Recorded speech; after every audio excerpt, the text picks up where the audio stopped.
नमस्कार, आपका स्वागत है नीड टू नो में। नीड टू नो एक ऐसी श्रृंखला होने वाली है जिसके अंदर राजनीतिक, सांस्कृतिक व सामाजिक मुद्दों के ऊपर चर्चा होने वाली है। ऐसी चर्चाएं जो आपको विचार करने के लिए मजबूर करेंगी और विचारों के अंदर विमर्श रहेगा। ऐसी चर्चाएं होने वाली हैं जिनके अंदर जानकारियां मिलेंगी, जिनके अंदर उत्तेजना कम होगी, सत्य ज़्यादा होगा। ऐसी चर्चाएं जो हमें अपने ओपिनियंस, अपने विचार, अपने निर्णय लेने में मदद करेंगी। तो तैयार हो जाइए नीड टू नो जैसी श्रृंखला के लिए, जहां पर एक्सपर्ट्स के साथ हम विभिन्न देश और विदेश के मुद्दों पर बातचीत करेंगे और आपके साथ उचित जानकारियां साझा करेंगे। ऐसे ही आज एक्सपर्ट हमारे साथ हैं श्री प्रियांशु भारद्वाज। प्रियांशु भारद्वाज जी की अगर मैं बात करूं तो वो बिहार के जमुई जिले से आते हैं। जमुई की धरती आध्यात्म और इतिहास में भीगी हुई है। महावीर से लेकर बुद्ध तक, बुद्ध से लेकर चंद्रगुप्त मौर्य तक, लगभग सभी किस्से कहानियों में जमुई का जिक्र आता है। तो वहां के जंगलों और पहाड़ों के अंदर एक ठंडी शांति भी मिलती है। शिक्षा से मैकेनिकल इंजीनियर, पर मन हमेशा इनका लगा रहा फलसफे, राजनीति और अंतर्राष्ट्रीय रिश्तों के अंदर। पिछले 8 सालों से यूपीएससी के दुनिया में एक भरोसेमंद फैकल्टी हैं प्रियांशु भारद्वाज। बिना सोशल मीडिया की चकाचौंध, बिना आक्रामक अंदाज के, शांत, संयत और साफ हिंदी बोलने वाले, निरंतर पहल से लेकर सिविल सेवा क्रॉनिकल्स जैसी पत्रिकाओं में अनेकों लेख लिखने वाले और सामाजिक सरोकार के मुद्दों को बार बार उठाने वाले हमारे आज के एक्सपर्ट हैं।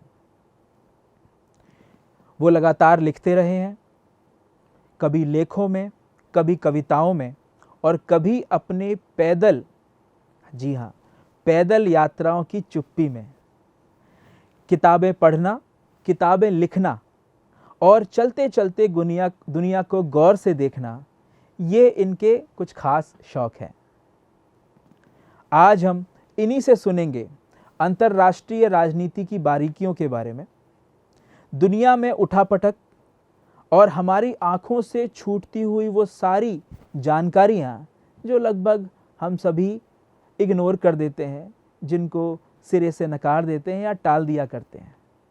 खासकर प्रियांशु भारद्वाज अंतर्राष्ट्रीय राजनीति पर एक अच्छी पकड़ रखते हैं। तो आज उन्हीं से बात होगी। मैं स्वागत करता हूं प्रियांशु भारद्वाज जी का। प्रियांशु जी, नमस्कार। नमस्कार सर। बहुत अजीब सा एक चीज़ मुझे देखने को मिली जब मैं आपका इंट्रोडक्शन दे रहा था कि यूपीएससी के फील्ड में पढ़ाते भी हैं, सोशल मीडिया की चकाचौंध से दूर भी हैं और उत्तेजना उतनी ज़्यादा बच्चों के सामने नहीं देखने को मिलती है जैसे कि हम बाकी फैकल्टीज़ या बाकी एजुकेटर्स को देखते हैं, जो चीखते हैं, चिल्लाते हैं, या वही उनका एक तरीका है। काफ़ी बार हमने देखा है कि कुछ मुद्दों पर एक तरफा राय हो जाती है।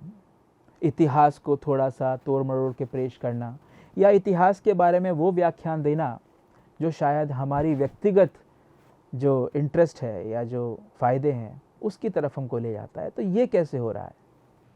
सर, सबसे पहले तो मैं आपका धन्यवाद करना चाहूँगा और मैं वापस आपको नमस्कार करता हूँ कि आपने मुझे बुलाया और मुझसे इन विषयों पर चर्चा करने के लिए आपने मुझे आमंत्रित किया अपने मंच पर। आपका बहुत शुक्रिया।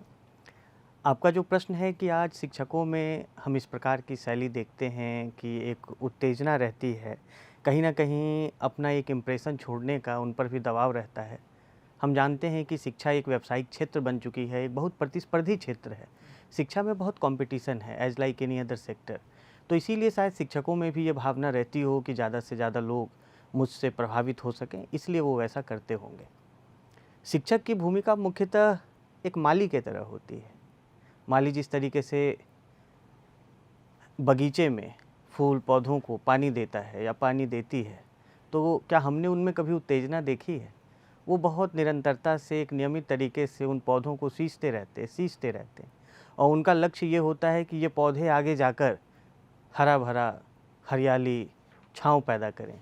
तो एक शिक्षक के रूप में मेरा भी कहीं न कहीं यही उद्देश्य है। मैं उन मालियों से प्रेरणा लेता हूँ कि जो हमारे छात्र हैं, विद्यार्थी हैं, जो सिविल सेवा जैसी प्रतियोगी परीक्षाओं की तैयारी करते हैं, उनमें भी वही आगे जाकर वो समाज में हरियाली और सबके छाँव का कारण बन सकें और इसमें मेरी जो एक शांत भूमिका हो सकती है, मैं वो अपने तरफ से निभाने का प्रयास करता हूँ।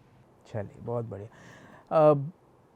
शांत रहना और उत्तेजना रहित रहना मुझे लगता है कि एक अध्यापक का मूल गुण हो जाता है। और जब हम ऐसे विषय के ऊपर चर्चा करने जाएंगे जहाँ पर अंतर्राष्ट्रीय रिश्ते या राजनीतिक शास्त्र के ऊपर हमारी चर्चा होने वाली है, तो शांत स्वभाव का होना बेहद ज़रूरी भी है। और मुझे लगता है कि एक आज के समाज में वो एक नयापन भी देता है और उसको भी शायद विद्यार्थी भांप लेता होगा। मोदी जी अभी चाइना होकर आए और एक बहुत ही प्रख्यात शंघाई कोऑपरेशन ऑर्गेनाइजेशन की समिट होती है।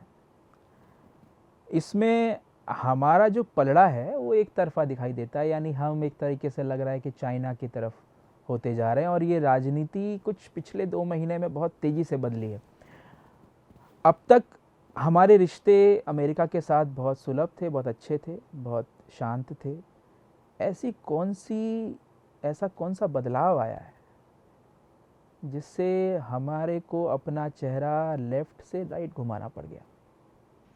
देखिए, हाल के दिनों में ये बहुत स्पष्ट रहा है। जिस तरीके से यूनाइटेड स्टेट्स के द्वारा ब्रिक्स देशों को लक्षित करते हुए जो टैरिफ दरों में वृद्धि की गई है, तो उसको लेकर यह प्रतिक्रिया है, जो उसका एक हम इमीडिएट या डायरेक्ट प्रभाव कह सकते हैं कि हम इस प्रकार का एक झुकाव भारत की विदेश नीति में हमें दिख रहा है। लेकिन क्या ये लॉन्ग टर्म स्ट्रक्चरल शिफ्ट है हमारी विदेश नीति में? तो आप साथ ही साथ अगर दिन प्रतिदिन जो हो रही घटनाएं हैं, जो दिन प्रतिदिन वाशिंगटन से और यूनाइटेड स्टेट्स से स्टेटमेंट्स आ रहे हैं, जो भारत से यहाँ से प्रतिक्रियाएं हो रही हैं, तो उसमें आपने ये भी गौर किया होगा कि मिस्टर डोनाल्ड ट्रंप ने कुछ दिन पहले ये कहा कि भारत के साथ हमारे जो संबंध हैं वो बहुत रेजिलियंट हैं, स्ट्रैटेजिक रिलेशनशिप हम शेयर करते हैं। And he said, and I am quoting, कि there is nothing to worry about, कुछ चिंता करने की जरूरत नहीं है। बैकफुट पे जाना होगा, इसको बैकफुट पे जाना बोलेंगे? It's a part of the game. ये अंतर्राष्ट्रीय राजनीति में जो खेल है उसका हिस्सा है। क्योंकि भारत और अमेरिका यानी यूनाइटेड स्टेट्स दोनों स्ट्रैटेजिक पार्टनर्स हैं, दोनों सामरिक साझेदार हैं। और इस स्तर पर जब हम एक साझेदारी रखते हैं तो इसमें एक दूसरे के खिलाफ खुलकर खड़े नहीं होते। और कहीं ना कहीं हमारे जो लॉन्ग टर्म इंटरेस्ट हैं, जो दीर्घावधि में हमारे अपने अपने हित हैं, वो एक दूसरे से कन्वर्ज करते हैं। तो ऐसी परिस्थिति में दोनों देश, I think they are just playing a diplomatic game, a foreign policy game, and they are just adopting the policy of wait and watch. Wait and watch की नीति अपना रहे हैं। वेट एंड वॉच की नीति पे आ गए कि क्या कर सकते। अभी वेट एंड वॉच तो हम कर रहे हैं, पर वेट एंड वॉच में एक इम्पॉर्टेंट एस्पेक्ट होता है कि हमारे पास कोई ताकत है और हमारी एक कमज़ोरी है। भारत और अमेरिका के रिश्ते में भारत की ताकत क्या बनेगी और हमारे सामने कुछ कमज़ोरियां भी हैं, तो हमारी कमज़ोरियां क्या होने वाली हैं? देखिए, अगर हम यूनाइटेड स्टेट्स और भारत के द्विपक्षीय संबंधों की बात करें तो इसमें भारत की जो ताकत है ये बहुत स्पष्ट है कि हम एक ताकतवर अर्थव्यवस्था भी बन चुके हैं। विश्व की शीर्ष 5 अर्थव्यवस्थाओं में भारत का चौथा स्थान है। और आने वाले समय में अगर हम IMF के प्रोजेक्शंस की बात करें तो भारत 2027-28 तक विश्व की तीसरी सबसे बड़ी अर्थव्यवस्था जापान को पछाड़कर बन जाएगा। तो अमेरिका ज़रूर चाहेगा कि एक ऐसी बड़ी अर्थव्यवस्था के साथ उसके लॉन्ग टर्म पार्टनरशिप्स रहे, जो कि ऑलरेडी है, उसमें वो व्यवधान क्यों करना चाहेगा। दूसरी चीज़ ये है कि India is a democratic nation. जिस प्रकार से यूनाइटेड स्टेट्स विश्व की सबसे पुरानी लोकतंत्र कही जाती है, तो भारत विश्व का सबसे बड़ा लोकतंत्र है। और ये हमारी यह लोकतांत्रिक विश्वसनीयता है कि हमें पश्चिम के देशों के साथ एक ही प्लेटफॉर्म पर खड़ी करती है। तो जो डेमोक्रेसी को लेकर कमिटमेंट है, मल्टीलैटरल वर्ल्ड ऑर्डर को लेकर कमिटमेंट है, यूनाइटेड स्टेट्स कहीं ना कहीं भारत के साथ इन कारणों से लॉन्ग टर्म पार्टनरशिप चाहता है। ये हमारे इंटरेस्ट हैं, ये हमारा स्ट्रेंथ है, ये हमारी ताकत है। अगर हम कमजोरी की बात करें तो कहीं न कहीं जो औद्योगिक आत्मनिर्भरता है, हमने उसमें समय के साथ जो अपेक्षित विकास था, वो हम नहीं कर पाए। तकनीकी क्षेत्र में जो हमें एक अपेक्षित विकास करना चाहिए था, वो शायद हम उस अवस्था तक नहीं पहुँच पाए। इस कारण से हमें जो एडवांस टेक्नोलॉजी है, रक्षा तकनीक है, इन क्षेत्रों में दूसरे देशों के ऊपर निर्भरता हमारी बनी रहती है। ये हमारी एक कमजोरी कह सकते हैं। कभी हम लोग देखते हैं मीडिया में बहस होती है और बहुत से ऐसे यूट्यूब पर भी वीडियोस देखने को मिलते हैं जहाँ पर नेहरू की नीतियाँ और हमारी जो पिछली सरकार की नीतियाँ हैं उनसे हम आज की नीतियों का एक विश्लेषण या कहें कि तुलनात्मक विश्लेषण करते हैं। क्या ये, पहली बात तो मेरा सवाल ये होगा कि ये क्या करना सही है, और दूसरा सवाल ये होगा कि जो राजनीतिक पूर्वज हैं उनकी जो दूरदृष्टिता थी, क्या अंतर्राष्ट्रीय संबंधों में वो दूरदृष्टिता बहुत ज़्यादा कारगर सिद्ध होती है, या बहुत हाल फिलहाल के जो फैसले हैं उन्हीं पर हमको फोकस करना चाहिए? 2-3 प्रश्नों के साथ आपने एक प्रश्न पूछा है, तो मैं इसमें ये कहूँगा कि क्या जो पुरानी सरकारें हैं, खासकर जो भारत की आज़ादी के बाद से सरकारें रहीं, तो उनकी नीतियों के साथ हमें वर्तमान सरकारों की या जो समकालीन सरकारें हैं, उनकी नीतियों की तुलना करनी चाहिए।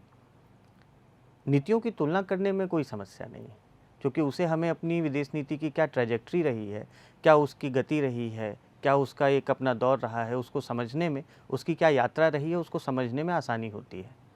तुलना करते हैं तो हम ये देखते हैं, हम अपनी गलतियों से सीखते हैं कि कहाँ हमने गलती की और आगे हमें किन क्षेत्रों पर ध्यान देना है।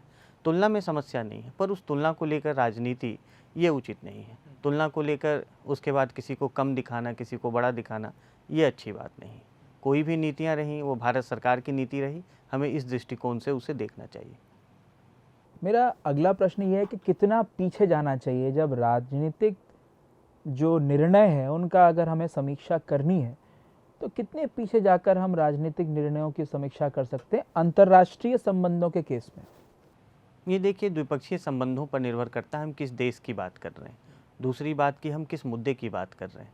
यदि हम किसी एक ऐसे देश के साथ बात कर रहे हैं जिसके हमारे साथ सिविलाइजेशनल रिलेशंस हैं, अब यदि हम बात करें भारत और चीन की, तो हमारे सिविलाइजेशनल रिलेशंस हैं।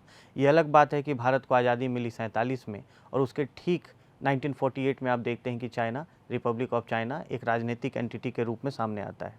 लेकिन क्या हमारे जो संबंध हैं आपस में, वो केवल 70-80 साल पुराने हैं? भारत और चीन के जो अपने ऐतिहासिक सांस्कृतिक संबंध हैं, वो बौद्ध धर्म से लेकर जो सिल्क रोड से आपको वस्तुओं का आवागमन, लोगों का आना जाना, सांस्कृतिक विचारों का, भारत से यहाँ से बोधि धर्म का चाइना जाना, तो ये संबंध कोई 100-50 साल पुराने नहीं। कैसे देखा जाना चाहिए, तो ये फिर उस देश पर निर्भर करता है, हम किसकी बात कर रहे हैं और किन विषयों पर बात कर रहे हैं, उस तरीके से इसे देखा जाना चाहिए। तो भारत और चीन की जैसे आपने बात उठाई, ऐसा बोला जाता है कि कथा वही रहती है, कथावाचक बदल जाते हैं। मेरा विचार है कि आप समझ गए होंगे। तो आपको लगता है कि हमारे और चीन के रिश्ते महज एक मजबूरी वाले रिश्ते रहे हैं, या इस रिश्ते में कभी कोई बहुत नयापन या खुशी की लहर या relations are in flying colours, ऐसा कभी कुछ देखने को मिलेगा हमें, या कभी देखने को मिला है? आपने बहुत ही इंटरेस्टिंग बात कही कि कथा वही होती है परंतु कथावाचक बदल जाते हैं। लेकिन मैं इसमें कहूँगा कि हाल के दौर में जो एससीओ में भारत के प्रधानमंत्री का जाना हुआ और उसके बाद से दोनों देशों के बीच में खासकर जो मीडिया में माहौल बना है, तो कथा बदल गई है और कथावाचक वही है। आपने कहा कि कथा वही होती है, कथावाचक बदल जाते हैं। वो नैरेटिव है, वो नैरेटिव इस तरह से गढ़ा जाता है कि कथा वही है, कथावाचक बदल रहा है। लेकिन अभी आप देखेंगे तो कथावाचक वही है और कथा बदल चुकी है। तो अंतर्राष्ट्रीय राजनीति में कहा जाता है कि देयर इज़ नो कांस्टेंट, है ना। So there is no permanence. और जो पुराने यूनानी दार्शनिक थे हेराक्लिटस, तो उन्होंने कहा था कि there is nothing permanent in this world. दुनिया में कुछ भी अस्थायी नहीं है परिवर्तन को छोड़कर। तो वही बात भारत चीन संबंधों पर भी लागू होती है। जो कथावाचक इस प्रकार से भारत चीन संबंधों को लेकर एक पेसिमिस्टिक अप्रोच अपनाए हुए थे, वो ही अभी मीडिया डेलीगेशन में तियानजिन गए हैं और वहाँ पर दोनों देशों के बीच में औद्योगिक और आर्थिक संभावनाओं के गीत गा रहे हैं। तो कथा बदली है और कथावाचक वही हैं। इसका मतलब कि अंतर्राष्ट्रीय राजनीति में कोई भी स्थायी मित्र या शत्रु नहीं होता, वही देखने को मिलता है। आज से अगर अगले 10 सालों तक की बात की जाए तो आप बेहतर पार्टनर भारत का किसको देखते हैं, चीन या अमेरिका? देखिए, खासकर जिस तरीके से यूनाइटेड स्टेट्स की राजनीति में उथल पुथल हुआ है, हमें देखने को मिला है कि पिछले 10 वर्षों में वहाँ की राजनीति में काफ़ी डिसरप्शन आया है, जिससे कि पूरा वैश्विक परिदृश्य भी एक तरीके से कहें तो अनसर्टेन और अनप्रेडिक्टेबल हो चुका है। तो वैसी स्थिति में दोनों में से किसी एक का चुनाव कर पाना, ये ना तो हमारी विदेश नीति का लक्ष्य होना चाहिए, ना ही कभी रहा है। आने वाले समय में यूनाइटेड स्टेट्स का जो सबसे बड़ा चैलेंजर है वो चाइना है, ये चीज़ बहुत स्पष्ट हो चुकी है। तो हमें दोनों के साथ मल्टी अलाइनमेंट की उसी पुरानी नीति को अपनाते हुए, जिसकी जड़ें आपको गुटनिरपेक्ष आंदोलन में थीं, उसी को आगे बढ़ाते हुए मल्टी अलाइनमेंट और स्ट्रेटजिक ऑटोनॉमी, इन्हीं सिद्धांतों पर दोनों के साथ संतुलित और बेहतर संबंध, लेकिन उसमें हमें अपने जो राष्ट्रीय हित हैं उसको बिना कॉम्प्रोमाइज़ किए हुए दोनों के साथ समानांतर और मजबूत संबंध बनाने के प्रयास करने चाहिए। ये तो बैलेंस बनाने वाली बात। बिल्कुल, और हमारी विदेश नीति का उद्देश्य भी वही है। मल्टीलैटरल जो शब्द है वो मल्टीलैटरल दुनिया है या मल्टीपोलर दुनिया है? मल्टीपोलर से क्या समझा जाए? मल्टीपोलर का मतलब यह है कि हम सबके पीछे भागते हैं या सब हमारे दोस्त बन जाते हैं? आज के राजनीति में, अंतर्राष्ट्रीय राजनीति में तो बड़ा मुश्किल है कि सबके दोस्त हम बन गए या सबसे हमारे रिश्ते अच्छे हो जाएं। कभी कहीं खटास होगी, कभी कहीं पे मिठास होगी। वो चीज़ें मल्टीपोलर वर्ल्ड में बड़ी मुश्किल हो जाती हैं।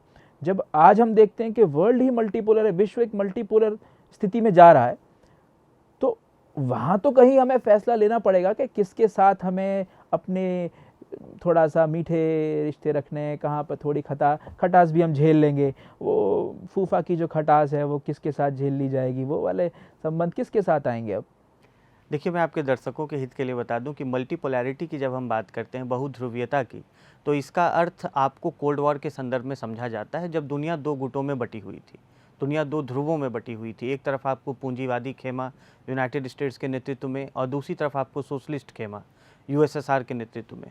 अब चूंकि वो सुपर पावर का ज़माना तो चला गया, 1991 में आप देखते हैं कि सोवियत रूस का विघटन होता है और उसके बाद दुनिया में केवल एक महाशक्ति बच जाती है, यूनाइटेड स्टेट्स।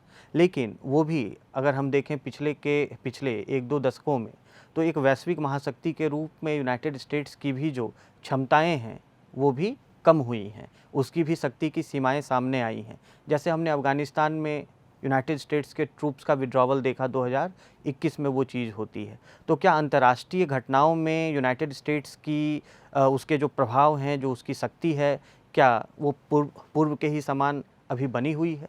तो शायद अब पहले वाली बात नहीं रही। अब दुनिया में शक्ति के ऐसे अन्य हर क्षेत्रीय ध्रुव सामने आ रहे हैं। भारत जैसे देश, ब्राज़ील जैसे देश, चाइना वो अपने आप में एक उभरती हुई महाशक्ति है, रसिया एक अपने आप में मजबूत ताकत है।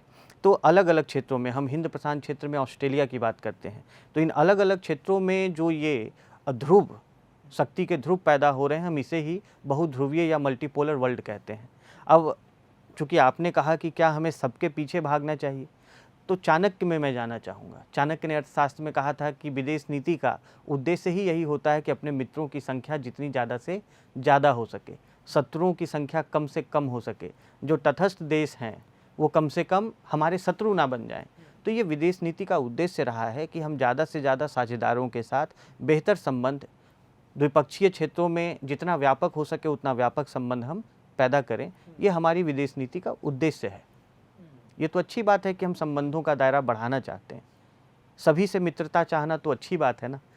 ये जो अभी नया रूप धारण किया है हमारे विदेश जो नीति है उसने, कि अब छोटे छोटे देशों में हमारे राष्ट्राध्यक्ष जा रहे हैं, फिजी है, मॉरिशस है, जमाइका है, ऐसे कुछ कैरिबियन आइलैंड्स के देशों में अभी हम गए।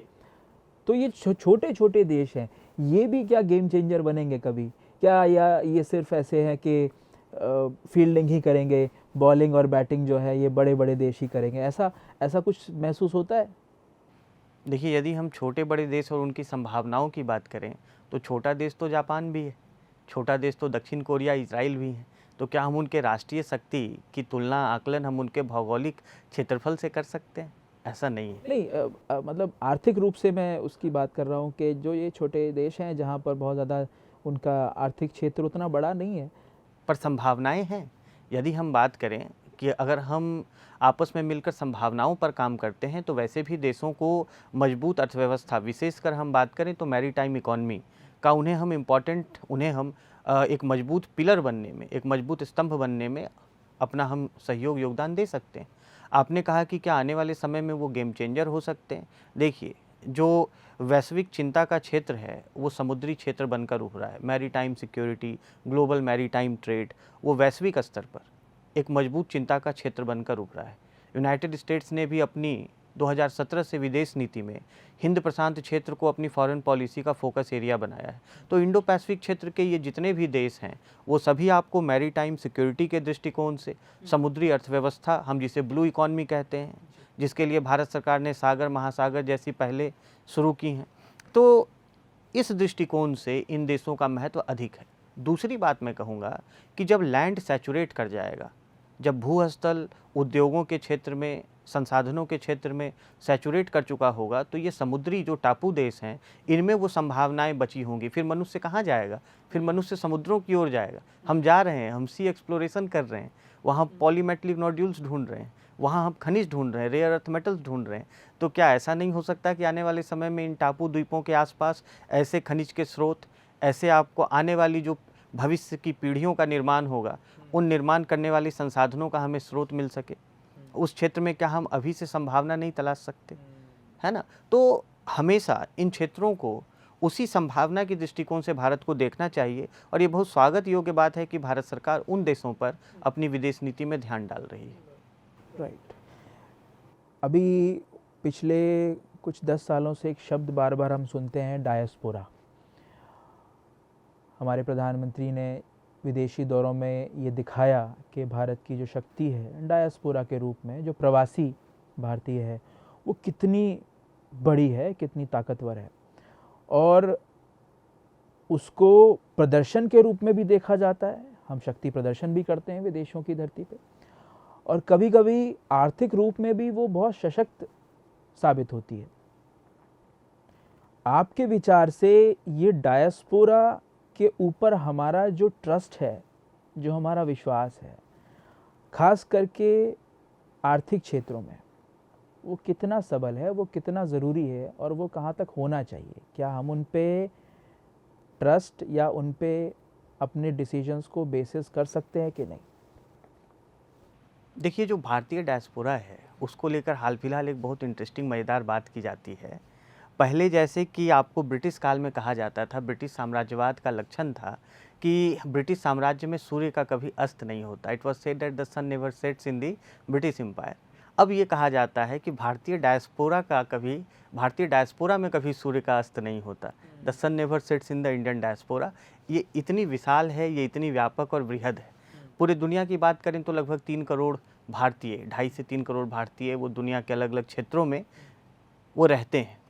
आपके दर्शकों के हित के लिए मैं बताऊं कि डायस्पोरा हम किसे कहते हैं, तो जो भारतीय नागरिक दुनिया के अलग देशों में, क्षेत्रों में वो अस्थायी या अस्थायी रूप से निवास करते हैं, या भारतीय मूल के व्यक्ति जो दुनिया के अलग अलग क्षेत्रों में भारत से बाहर स्थायी और अस्थायी रूप से निवास करते हैं, उसे हम भारतीय डायस्पोरा कहते हैं। आपने कहा कि आजकल विदेश नीति में उनकी भूमिका बढ़ती जा रही है, तो स्वाभाविक बात है कि समय के साथ जो भारतीय दुनिया के अलग अलग क्षेत्रों में, और न केवल वो सेमी स्किल्ड अर्ध कौशल वाले क्षेत्रों में बल्कि उच्च कौशल वाले क्षेत्रों में भी पूरी दुनिया का वर्कफोर्स के रूप में वो एक मजबूत स्तंभ है। भारत को आने वाले विश्व के एक हम कहें तो workforce capital of the world भी कहा जा रहा है कि आने वाले समय में पूरी दुनिया को वर्कफोर्स भारत जैसे देश से उपलब्ध होंगे, जहाँ पर कि आपको advanced economy, G7 economy, Japan, south Korea तो हालांकि G7 का सदस्य नहीं है, जापान जैसे देश, आपको जर्मनी जैसे देश, जहाँ पर कि वर्कफोर्स एजिंग पॉपुलेशन में कन्वर्ट हो रहा है, वहाँ पर भारतीय डायस्पोरा की जो भूमिका होगी महत्वपूर्ण होगी। हम उन पर भरोसा कर सकते हैं, बिल्कुल कर सकते हैं। पंडित नेहरू से लेकर वर्तमान भारत के प्रधानमंत्री सभी ने भारतीय डायस्पोरा के ऊपर अपने जो विश्वास है उसको जताया है। नेहरू जी ने भारतीय डायस्पोरा को जब वो संबोधित करते थे तो कहते थे कि आप जिन देश में रहते हैं उन देश के समाज का अभिन्न अंग बनकर आपको रहना है। जब हम वर्तमान सरकार की बात करते हैं तो प्रधानमंत्री कहते हैं कि आप जिस भी देश में रहते हो आपको भारत के आदर्शों को, भारतीय सिद्धांतों को वहाँ लेकर चलना है। तो वो भारत के सॉफ्ट पावर हैं, वो हमारी सांस्कृतिक विरासत को वहाँ पर लेके जाते हैं, हमारे आदर्शों को, प्रतिमानों को वहाँ पर स्थापित करते हैं, भारतीय संस्कृति की झलक देते हैं पूरी दुनिया में। तो स्वाभाविक रूप से कि यहाँ पर जो आपको नैतिकता बचपन से मिलती है भारतीय समाज में, फिर वो व्यक्ति उसे पूरी दुनिया में लेकर जाता है। आप स्वामी विवेकानंद की बात करें, आप ऐसे भारत के नेता समकालीन समय में डॉक्टर एपीजे अब्दुल कलाम की बात करें, जब वो विदेश जाते थे तो भारतीय संस्कृति और भारतीय संस्कार क्या होते हैं उनको देखकर लोगों को समझ में आता था। तो इंडियन डायस्पोरा, हालांकि वो इंडियन डायस्पोरा का पार्ट नहीं हम कह सकते, पर भारतीय जो संस्कृति है उसको वहाँ पर जाकर उसकी एक छाप छोड़कर आना, मैं उस संदर्भ में बात कर रहा हूँ। तो कहीं ना कहीं भारतीय डायस्पोरा भी वो काम करती है, इसीलिए हम उन पर भरोसा करते हैं। और वर्तमान जो वैश्विक राजनीति है, यूनाइटेड स्टेट्स में आपने देखा कि भारतीय मूल की महिला पहली बार वो यूनाइटेड स्टेट्स की महिला उपराष्ट्रपति रहीं और फिर उन्होंने राष्ट्रपति पद का चुनाव लड़ा। ये अलग बात है कि वो हार गईं। तो कहने का मतलब है कि भारतीय डायस्पोरा अब इस स्थिति में है कि वो दुनिया के सबसे ताकतवर पदों पर अपनी दावेदारी दे रही। कनाडा के अगर आप मंत्रिमंडल की बात करें तो वहाँ पर पूर्ववर्ती सरकार में रक्षा मंत्री तक भारतीय मूल के व्यक्ति थे, है ना। तो डायस्पोरा पर हमारा भरोसा भारतीय संस्कारों के कारण है, भारतीय मूल्यों के कारण है, हमारी जो चिंतन शैली है, भारतीय जो दर्शन है, और उस दर्शन में मैं किसी एक विचारधारा की बात नहीं कर रहा, किसी एक पंथ या धर्म की बात नहीं कर रहा। भारत एक सम्यक दर्शन है अपने आप में। भारत की जो सभ्यता है ये सजीव सभ्यता है और पूरे दुनिया में इस सभ्यता के लक्षणों को ले जाने वाले जो हमारे डायस्पोरा के लोग हैं उन पर हमें हमेशा से अपनी विदेश नीति में भरोसा और गौरव दोनों रहा है। बहुत बहुत बढ़िया। जैसे संस्थाएं हैं, BAPS जैसी संस्था हैं, साथ ही इस्कॉन जैसी संस्थाएं, हम देखते हैं कि ऐसी संस्थाओं का भी योगदान बहुत ज़बरदस्त रहा है। और हमारे राष्ट्राध्यक्ष, खासकर अभी हमारे आज के जो प्रधानमंत्री हैं, प्रधानमंत्री मोदी जी, उन्होंने भी इन संस्थाओं को वहाँ पर उनका उल्लेख किया है अपने भाषणों में। ये जो सॉफ्ट पावर है, जहाँ पर ऐसी संस्थाएं, ऐसे विचार और आप जो बोल रहे थे संस्कार, ये संस्कार क्या विदेश नीति में विदेशी नागरिकों को प्रभावित करने में, या हम सोचे कि आर्थिक मदद लेने में, दोनों में प्रभावशाली होते हैं, या फिर ये सिर्फ एक तरीके से दिखावा या एक बोले तो रिझाने का प्रयास, कुछ इस तरह का है? देखिए, विदेश नीति में हमसे जो जुड़े लोग हैं उनका क्या रवैया पूरे विश्व में होता है, ये हमारी देश की छवि को प्रकट करता है। आपने कहा कि क्या इस तरीके से जो भारत के विभिन्न संप्रदाय या भारत के लोग दुनिया भर में कार्य कर रहे हैं, सांस्कृतिक क्षेत्र में कार्य कर रहे हैं, धार्मिक क्षेत्रों में कार्य कर रहे हैं, क्या उनका प्रभाव वास्तविक होता है? मैं आपको ले जाता हूँ BKS अयंगर और उनके भी गुरु टी कृष्णमाचारी, जिन्होंने कि योग को पूरी दुनिया में प्रचलित करने का कार्य किया। तो BKS अयंगर तो आज के कोई व्यक्ति नहीं थे। BKS अयंगर ने 1950-60 के ही दशक से पूरी दुनिया में योग को प्रचलित किया और उनके शिष्य पूरी दुनिया में आज के डेट में आप देखेंगे तो लगभग 80 से ज़्यादा देशों में योग केंद्र खुले हुए हैं। उसके बाद लगातार महर्षि मेही से लेकर कई ऐसे भारतीय दर्शन के ज्ञानी व्यक्ति जिन्होंने कि भारत के अध्यात्म को पूरी दुनिया में पहुंचाया, उसको थोड़ा आगे बढ़ाते हैं। भारत की जो प्राचीन सांस्कृतिक जो दार्शनिक विरासत है योग की, योग का दर्शन आज तो पूरी दुनिया मानती है। इंटरनेशनल डे ऑफ योगा वो संयुक्त राष्ट्र के द्वारा एक मान्यता प्राप्त दिवस है योग के व्यवहार के लिए और योग दर्शन के प्रचार के लिए। 21 जून के दिन पूरे विश्व में मनाया जाता है। तो अब तो ये विदेश नीति का हिस्सा बन चुका है। अगर पूरी दुनिया आप देखेंगे कि कंबोडिया से लेकर यदि आपको ब्रसेल्स तक, अगर अंतर्राष्ट्रीय योग दिवस पर सभी जो है वो चटाई बिछाकर योग आसन कर रहे हैं और ध्यान कर रहे हैं, तो क्या हम इसे भारतीय दर्शन और हम अपनी कूटनीति की सफलता नहीं कहेंगे? कहेंगे। तो मैं देखता हूँ कि बहुत सी संस्थाएं हैं जिनसे प्रभावित होकर के विदेशी मूल के लोग भी हमारे देश आते हैं, पार्टिसिपेट करने आते हैं, कुछ नए विचार सीखने आते हैं, संस्कृति में भागीदारी लेने आते हैं। ख़ास तौर पर तो नॉर्थ इंडिया में देखा जाए तो इस्कॉन का बहुत प्रभुत्व है, दक्षिण भारत में भी। दक्षिण भारत में है, और BAPH जैसी संस्था में भी, जहाँ पर अबू धाबी में मंदिर बना दिया। मतलब मैं जब सुन रहा था, जब मैं पढ़ रहा था, तो मुझे आश्चर्य हुआ कि अबू धाबी यानी UAE के जो वहाँ के क्राउन प्रिंस, यानी वहाँ का जो क्राउन है, उसकी अनुमति और उनके द्वारा जो है ज़मीन का भी प्रोविज़न किया गया, और सारी सहायता देने के बाद एक तरीके से मंदिर बनना, वो एक अपने आप में अचीवमेंट था। तो उस वैश्विक पटल पर इनका योगदान तो है, और ये रुझान भी अब ऐसे मिल रहे हैं कि सॉफ्ट पावर जो है, वो जो हमारी टफ पॉलिटिकल लाइंस हैं उनसे ज़्यादा कार्यरत होती है, कभी कभार उनसे ज़्यादा मजबूत हो जाती है। तो सॉफ्ट पावर को सॉफ्ट बोलना शायद अब उतना ज़रूरी नहीं रह गया है। जहाँ हम बात कर रहे थे कि आपने जैसे बताया कि जितने भी ये छोटे छोटे देश हैं, अमेरिका का ये हमेशा रुख रहा है कि वो ये छोटे छोटे देशों को हमेशा अपने हक में रखने का प्रयास करता है, चाहे टर्की हो, चाहे वो क्यूबा के अंदर एक अपना वर्चस्व स्थापित करना हो। तो ऐसे छोटे छोटे देशों में हमारा जो वर्चस्व है या जो हमारा ट्रेड है, क्या इससे हम ऐसी जो सुपर पावर कंट्रीज़ हैं उनको प्रभावित कर सकते हैं? देखिए, सबसे पहली बात तो ये है कि भारत की विदेश नीति का ये उद्देश्य कभी नहीं रहा कि हम वर्चस्ववादी राजनीति करें। तो हमने कभी वर्चस्व की राजनीति या विस्तारवादी राजनीति नहीं की। इसलिए पूरी दुनिया में भारत को एक न्यूट्रल पावर के रूप में देखा जाता है, और संकट के समय क्राइसिस मैनेजर के रूप में भारत की भूमिका होती है। अभी अगर मैं आपसे बात करूं तो SCO मीटिंग में जाने से पहले भारत के प्रधानमंत्री को यूक्रेन के राष्ट्रपति से कॉल किया जाता है। वो कहते हैं कि आप हमारे पक्ष को वहाँ पर रखिए। और जब भारत के प्रधानमंत्री वहाँ जाते हैं तो रशियन प्रेसिडेंट मिस्टर पुतिन, उनके साथ बैठकर यूक्रेन मुद्दे पर उनकी बायलैटरल टॉक होती है।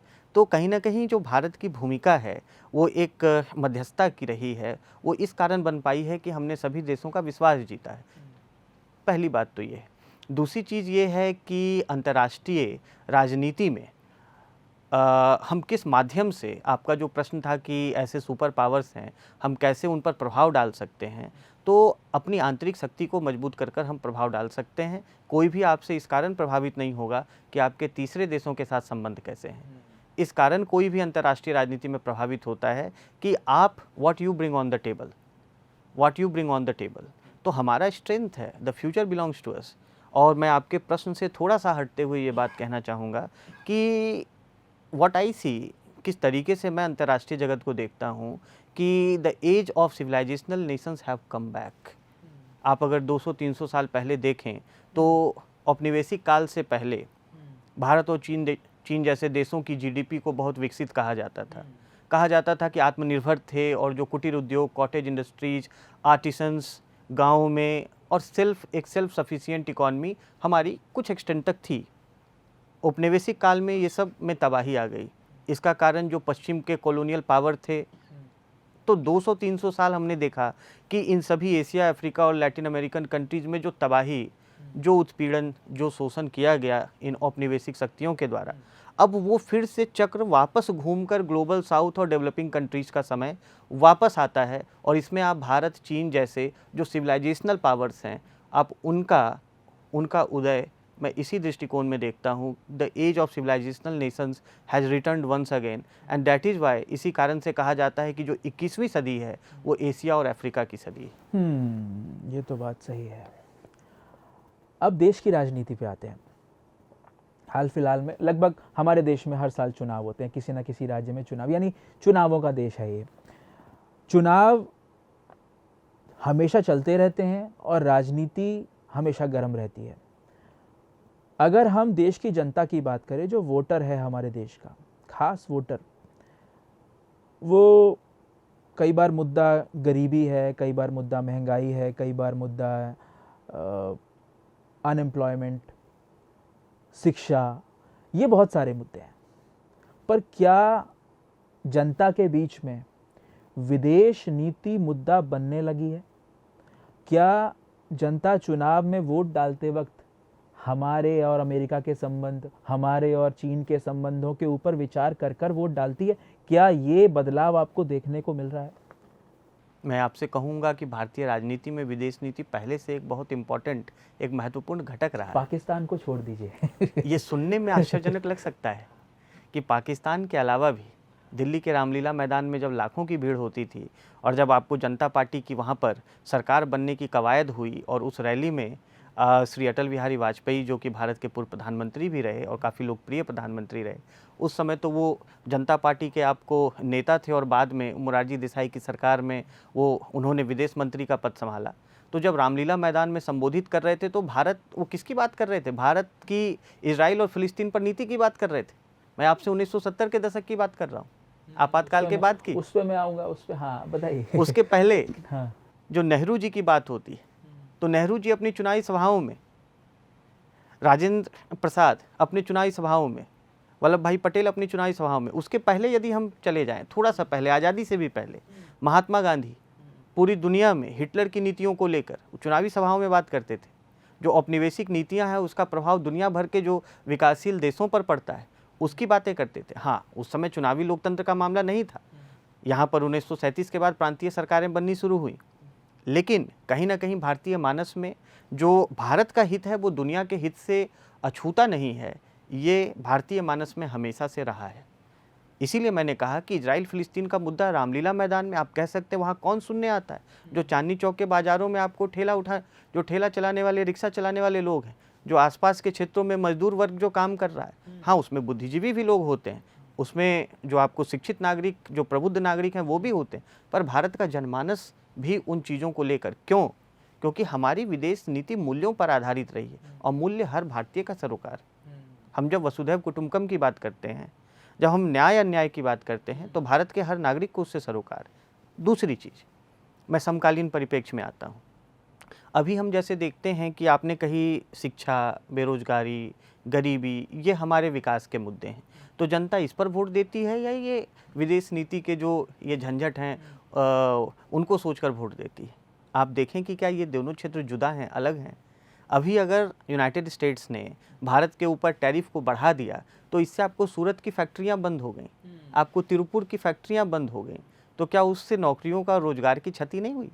क्या जो वो व्यक्ति है जिसके पास की दिन भर सोशल मीडिया में उसकी पहुंच है, क्या उसे नहीं पता कि उसकी फैक्ट्री क्यों बंद हो रही है? तो क्या ये उसके लिए चिंता का विषय नहीं होना चाहिए कि अमेरिका के साथ हमारे संबंध कैसे हैं? चीन के साथ यदि मान लीजिए सीमा पर कोई व्यक्ति युद्ध लड़ रहा है सीमा पर, और भारत की एक बहुत लंबी सीमा चीन के साथ है, 98% सीमा पर अभी आपको सीमा विवाद भारत चीन का बना हुआ है, 98% जो बॉर्डर। तो अगर हम बात करें तो कहने का अर्थ ये है कि इस तरीके से जो एक आम भारतीय नागरिक है उसके लिए चिंता का विषय अवश्य होता है। जानता है, जानकारियां रखता है इतनी, सोशल मीडिया के माध्यम से वो जानकारियां मिल रही हैं, हम कह सकते हैं, क्योंकि सोशल मीडिया का अब जो पहुंच है उसने शिक्षित अशिक्षित वर्ग के बीच के भेद को मिटा दिया है। यदि हम YouTube जैसे प्लेटफॉर्म्स की बात करें, इंस्टाग्राम जैसे प्लेटफॉर्म्स की बात करें, तो ये केवल मनोरंजन प्राप्त करने के मंच नहीं रह गए हैं। अब ये मनोरंजन के केवल माध्यम नहीं है, अभी आपको जानकारी प्राप्त करने के, विश्लेषण प्राप्त करने के, अभी देखिए ना हम लोग YouTube पर बैठ के ये बात कर रहे हैं, तो दर्शकों का जो मेन स्ट्रीम मीडिया पर एक केवल रिलायंस था, केवल उसके ऊपर उनकी एक जो निर्भरता थी जानकारी के एक स्रोत के रूप में, अब वहाँ तक सीमित नहीं रह गई है। इसीलिए उसके पास जानकारी है, विदेश नीति को भी वह समझता है और उसके अनुसार अपनी जो प्राथमिकताएं हैं, अपने जो चुनावी फैसले हैं, उसमें भी कहीं ना कहीं उन चीज़ों को शामिल करता है। जितना ये एलीट डिबेट का टॉपिक था पहले, जहाँ पर हम हिंदुस्तान और चीन, रूस, अमेरिका, जापान, ये G7, G20, इसकी समझ एलीट डिबेट में टॉपिक्स में मानी जाती थी कि हाँ शाम को कुछ एलीट क्लब के लोग बैठे हुए हैं और कुछ चाय कॉफ़ी के साथ इस तरह की चर्चाएं हो रही हैं, पर आमजन में इस तरह की चर्चाएं होना, ये सुनना बड़ा कठिन था। हाँ, कुछ ऐसे राज्य हैं देश के अंदर जहाँ पर शिक्षा का लेवल काफ़ी ऊंचा है और वहाँ पर इस तरह की डिबेट्स यार चर्चाएं मैंने आम जनों के बीच में देखी हैं। क्या हम अपने पड़ोस में, हमारे जो पड़ोसी देश है, अगर उससे तुलना करें तो वहाँ की राजनीति, हमारी जो राजनीति है, उसको वोटिंग के लेवल पे कितना प्रभावित करती है। विदेश नीति जी, हमारे पड़ोसियों के साथ जो हमारे संबंध हैं वो हमारी राजनीति में वोटिंग के लेवल पे, यानी जो जनता वोट करने जाती है, तो क्या वो बांग्लादेश और भारत, भारत नेपाल, भारत श्रीलंका, इन मुद्दों के बारे में सोचती है? देखिए, आपने जैसे कहा कि पाकिस्तान का जो मामला है वो भारतीय चुनावी राजनीति में भी एक महत्वपूर्ण मामला बना रहता है। तो अगर हम पाकिस्तान की बात करें तो निश्चित रूप से हाँ, वो करती है। किस एक्सटेंट तक करती है? कहीं ना कहीं वो सरकार की जो बाहरी छवि है और देश की सुरक्षा एक कैसे सरकार के हाथ में दी जाए, देश के सुरक्षा को लेकर सरकार की प्रतिबद्धता क्या है और सरकार की क्षमताएं क्या होंगी, इस चीज़ को नागरिक ध्यान में रखते हैं। क्योंकि अपने पड़ोसियों से हमें सुरक्षा के डायरेक्ट हमारी चिंताएं जो हैं वो पैदा होती हैं। पड़ोसियों से हमें सुरक्षा की जो है वो सीधी चिंताएं होती हैं। बॉर्डर सिक्योरिटी का क्वेश्चन होता है, तो नागरिकों के मस्तिष्क में वो प्रश्न रहता है।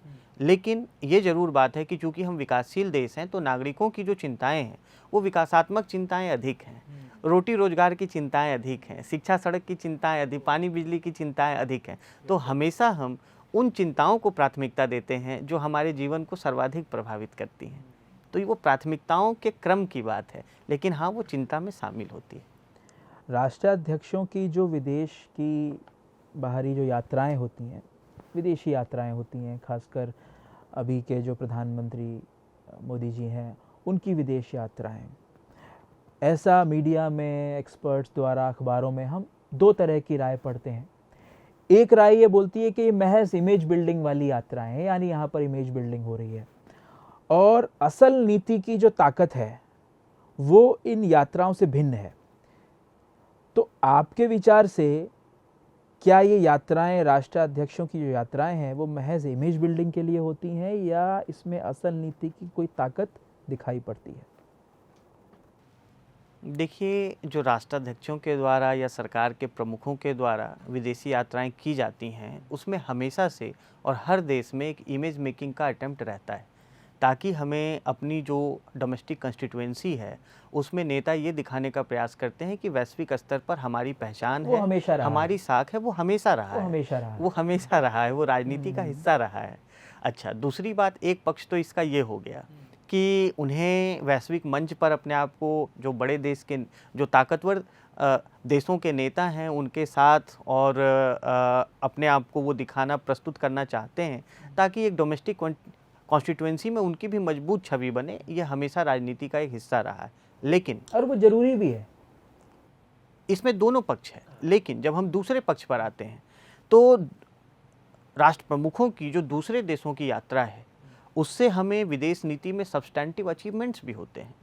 हम जाते हैं दूसरे देशों में तो वहाँ हम समझौते करते हैं, एग्रीमेंट्स करते हैं, जो द्विपक्षीय विषयों पर या जो अंतर्राष्ट्रीय क्षेत्र में जो हमारे आपसी हम कह सकते हैं कि चुनौती के या समस्या के विषय हैं, उन पर हम बातचीत करते हैं।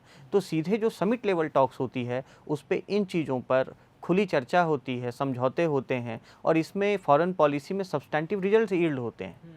तो ये केवल कहें कि पूरा दिखावा होता है, ऐसा नहीं होता। फॉरेन पॉलिसी का एक इंटीग्रल, एक अभिन्न अंग होता है शिखर स्तर की वार्ता, है ना। तो अब उसमें ये है कि कोई राजनेता कितना इस चीज़ का घरेलू राजनीति के लिए उपयोग करता है, या कोई राजनेता कितना इसका उपयोग एक, हम कहें तो व्यापक जो विदेश नीति के लक्ष्यों की पूर्ति के लिए करता है। ये पूरी दुनिया में, केवल भारत में नहीं, ये व्यक्ति विशेष पर निर्भर करता है। जी, नहीं, ये बात बहुत ज़रूरी थी समझनी कि ये जो आरोप लगाए जाते हैं कई बार राजनीतिज्ञों पर, क्योंकि देखिए वो राजनीतिज्ञ तो है ही, कुछ तो लाभ हर राजनेता अपने हर प्रयास से लेने का, चाहे वो देश के अंदर प्रयास हो, देश के बाहर प्रयास हो, हर राजनेता लेना चाहता ही है, क्योंकि संसदीय राजनीति है और संसदीय राजनीति में उस प्रयास का, अगर प्रयास 10 है तो लाभ 20 भी लेना चाहेगा, और वो लगभग हमारी हर सरकार में हुआ भी है। क्योंकि ये मीडिया का युग है, सोशल मीडिया बहुत एक्टिव है, इसलिए हमें बहुत जल्दी जानकारियाँ मिल जाती हैं। पहले वो जानकारियाँ मिलती नहीं थी, शायद कम मिलती थी। अभी रुझान क्या कहता है आपके हिसाब से कि आने वाले समय में हमें मजबूती के साथ ट्रेड के संबंध किसके साथ प्रबल करने चाहिए, जहाँ पे हमें चीन की तरफ से बहुत से खतरे देखने को मिलते हैं, जिसमें स्पाइंग है, जिसमें साइबर क्राइम है, ऐसे खतरे। तो ट्रेड के केसेस में हमें अमेरिका के साथ अपने रिश्तों को मजबूत रखना चाहिए कि हमें चीन को एक व्यापक ऑप्शन के रूप में देखना चाहिए। देखिए, जो अभी हाल की कोविड महामारी ने हम सबको ये सिखाया कि सप्लाई चेन में किसी एक देश पर निर्भरता उचित नीति नहीं है। तो व्यापार नीति की यदि हम बात करें तो हमें वैश्विक स्तर पर मल्टीपल ऐसे रेजिलिएंट सप्लाई चेन्स का विकास करना चाहिए अपने ट्रेड रिलेशंस में, ताकि एक सामान्य परिस्थिति में भी और कोई आपदा की परिस्थिति में भी अर्थव्यवस्था उसके प्रभाव से सुरक्षित रह सके। क्या हमें चीन के साथ ज़्यादा या यूनाइटेड स्टेट्स के साथ, तो मैं ये कहूँ कि चीन के साथ हमारा जो व्यापार घाटा है लगभग $100 बिलियन का है। तो उसमें हमें ये प्रयास करना चाहिए कि भारत से चीन को लेकर जो आपको निर्यात हैं, एक्सपोर्ट्स हैं, उसमें हम बढ़ावा करें। भारत मुख्यतः अगर हम देखें तो चीन को या तो हम रॉ मटेरियल या सेमी प्रोसेस्ड मटेरियल एक्सपोर्ट करते हैं, तो हम उन क्षेत्रों में अपने मैन्युफैक्चरिंग सेक्टर का विस्तार कर चीन जैसे एक पड़ोस में बड़े बाज़ार का फ़ायदा उठा सकते हैं। यूनाइटेड स्टेट्स की यदि हम बात करें, ठीक है, अभी कुछ जो है रिश्तों में अगर हम ट्रेड रिलेशंस में कहें तो मतलब ऊंच नीच का दौर चल रहा है। ये दौर अपेक्षित है कि बहुत जल्दी ही ये जो उथल पुथल है ये थम जाएगा, ऐसा आप मान रहे हैं? हाँ, ऐसा ऐसी आपको उम्मीदें हैं? हाँ जी, ऐसा मुझे लगता है और अंतर्राष्ट्रीय जो ऑब्जर्वर्स हैं उनका भी ये मानना है। यूनाइटेड स्टेट्स के भी प्रेसिडेंट ने कहा कि हमारे संबंध मजबूत हैं, चिंता करने की कोई बात नहीं। और फिर भारत के प्रधानमंत्री ने भी उनके इस रिस्पॉन्स को रेसिप्रोकेट करते हुए उनका धन्यवाद जताया। तो दो देशों के बड़े देश हैं, संबंध इतने स्ट्रैटेजिक सेक्टर्स में हैं, तो ये मतभेद मैं इन्हें छोटे मोटे इरिटेंट्स मानता हूँ। कुछ मीडिया का नैरेटिव भी मालूम पड़ता है, कुछ शायद बनाया हुआ है कि ये बहुत ज़्यादा बड़ा मतभेद हो गया है, ऐसा भी आपको लग रहा है? मतभेद तो बड़ा है। मतभेद इस संदर्भ में बड़ा है कि अमेरिका के राष्ट्रपति के द्वारा यदि भारत की अर्थव्यवस्था को डेड इकोनॉमी कहा जाता है, एक मृत अर्थव्यवस्था कहा जाता है, तो कहीं ना कहीं अंतर्राष्ट्रीय निवेशकों के लिए भी एक संकेत तो देता ही है, जो अगर अंतर्राष्ट्रीय नहीं तो कम से कम अमेरिकी जो निवेशक कंपनियां हैं उनके लिए तो संकेत देता है। तो ये एक बड़ा कथन है। जी जी जी जी। चलिए, तो जैसा कि मेरा प्रयास था एक नितांत सीरियस संवेदनशील मुद्दों पर कुछ जानकारियां साझा की जाएं, और आपके साथ वो सारी जानकारियां शायद साझा हुई हैं। भाषा विवेक दोनों का संयमित उपयोग इस सीरीज़ का एक सिंबल बनेगा, ऐसा मेरा विश्वास है। प्रियांशु जी का बहुत बहुत धन्यवाद। आपका बहुत धन्यवाद सर, आपने आमंत्रित किया चर्चा के लिए। आज के इस संवाद में नीड टू नो का उद्देश्य यही है कि आप तक वो सारी जानकारियां पहुँचें, वो सारे ओपिनियन पहुँचे जिसका शायद आज का दर्शक मोहताज है। यूट्यूब पर व अन्य सोशल मीडिया प्लेटफॉर्म्स पर उत्तेजना है, एक्साइटमेंट है, गुस्सा है, एक तरफा बातचीत है। उससे बचना और अपने विवेक को यूज़ करके, अपने विवेक को इस्तेमाल करके एक ऐसी ओपिनियन को क्रिएट करना, एक ऐसे विचार को क्रिएट करना जो मतभेद की तरफ नहीं, जो हमें संवाद की ओर लेकर जाए, जो विचारों की शुद्धता की ओर लेकर जाए। तो ये हमारा संकल्प है। नीड टू नो के साथ बने रहिए और हमारे इस चैनल को सब्सक्राइब कीजिए, ताकि ऐसे ही आगे संवाद, ऐसे ही आगे चर्चाएं हम आप तक ला सकें। बहुत बहुत धन्यवाद।